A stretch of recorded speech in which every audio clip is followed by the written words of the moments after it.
नमस्कार दोस्तों, हम सभी ये जानते हैं कि पाकिस्तान एक ऐसा मुल्क है जो आतंकवादियों को पालता है।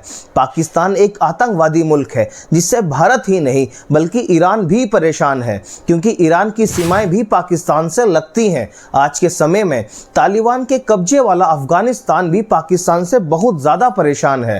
पाकिस्तान, ईरान और अफगानिस्तान जहाँ मिलते हैं वहाँ बलूच लोग रहते हैं और ये लोग हमेशा से ही पाकिस्तान और ईरान के कारनामों से दुखी होते आए हैं।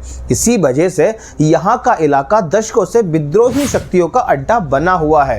आतंकवादी संगठन जैश अल अदल एक सुन्नी आतंकवादी संगठन है जिससे पाकिस्तान पालता है और जिसे ईरान ने 2012 से ही एक आतंकवादी संगठन घोषित किया हुआ है और पिछले कई सालों से इस संगठन ने ईरान में पूरी तरह से तोड़फोड़ मचा के रखी हुई है। इजराइल और हमास के बीच जो युद्ध शुरू हुआ है वो कहीं ना कहीं राजनीतिक स्तर से इस्लामिक मुल्कों पर छाया हुआ है। ईरान सीधे तौर पर हमास के साथ खड़ा है और लेबनान, सीरिया, इराक और यमन में ईरान ने हमले भी किए थे। और मजे की बात यह है कि ऐसे इलाकों में जहां पर अमेरिकी और इजरायली फौज का कब्जा था, कहीं ना कहीं ईरान हिजबुल्लाह और हमास को समर्थन देने की कोशिश भी करता रहा था। अभी कुछ दिन पहले ईरान में एक बहुत बड़ा हमला हुआ था और ईरान खुद भी ये मान रहा था कि ये हमला इजराइल या अमेरिका द्वारा किया गया होगा, क्योंकि पाकिस्तान की इतनी औकात थोड़ी है। लेकिन बाद में ISIS ने उस हमले की जिम्मेदारी ली तो सामने निकल कर आया कि पाकिस्तान की खुजली हुई है।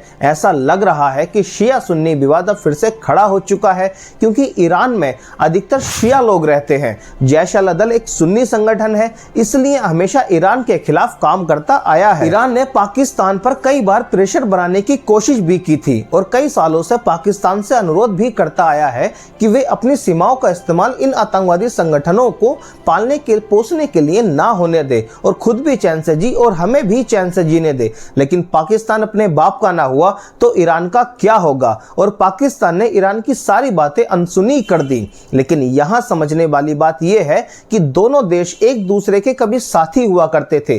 14 अगस्त 1947 को जब पाकिस्तान आजाद हुआ था तो देश के रूप में मान्यता देने वाला पहला देश ईरान ही था। लेकिन पाकिस्तान अपनी सनकी मानसिकता की वजह से और धीरे धीरे अपने ही घर को उजाड़ता जा रहा है और हर किसी से अपने रिश्ते खराब करता जा रहा है। दरअसल ईरान के सिस्तान और बलूचिस्तान पर जैश अल अदल लगातार हमला करता आया है और पिछले साल दिसंबर में जैश अल अदल ने एक पुलिस स्टेशन पर हमला किया था और उसमें 11 पुलिसकर्मी मारे गए थे। तब से ईरान बहुत ज्यादा भड़का हुआ है और कहा है कि जब तक जैश अल अदल को नेटवर्क खत्म नहीं कर देंगे हम उसे बिल्कुल भी छोड़ने वाले नहीं हैं। ईरान ने पाकिस्तान के बलूचिस्तान में जैश अल अदल के 2 ठिकानों पर बैलिस्टिक मिसाइल से हमला किया था। इस हमले में पाकिस्तान में आतंकी की बजाय 2 बच्चों की मौत और 3 के घायल होने की खबर आई थी, जिससे बौखलाकर पाकिस्तान ने ताओ में ईरान पर एयर स्ट्राइक कर दी। अब तो दोनों साइडों से लगातार हमले की खबरें आ रही हैं। अब अपनी फटी पर दुनिया को दिखाने के लिए दोनों देश कह रहे हैं कि ये जो हमले हम कर रहे हैं ये आतंकवादियों के ठिकानों पर कर रहे हैं, क्योंकि लंबे समय से कहे जाने के बावजूद आतंकियों पर कार्रवाई नहीं हो रही थी, इसलिए हमें मजबूर होना पड़ा। लेकिन अब विनोद समस्या ये है कि दोनों देशों को एक साथ एक दूसरे को मारने के लिए मजबूर होना पड़ा है और एक दूसरे को दबाकर पेल रहे हैं।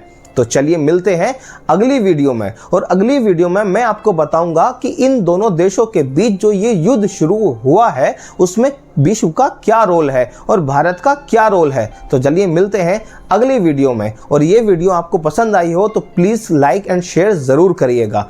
धन्यवाद।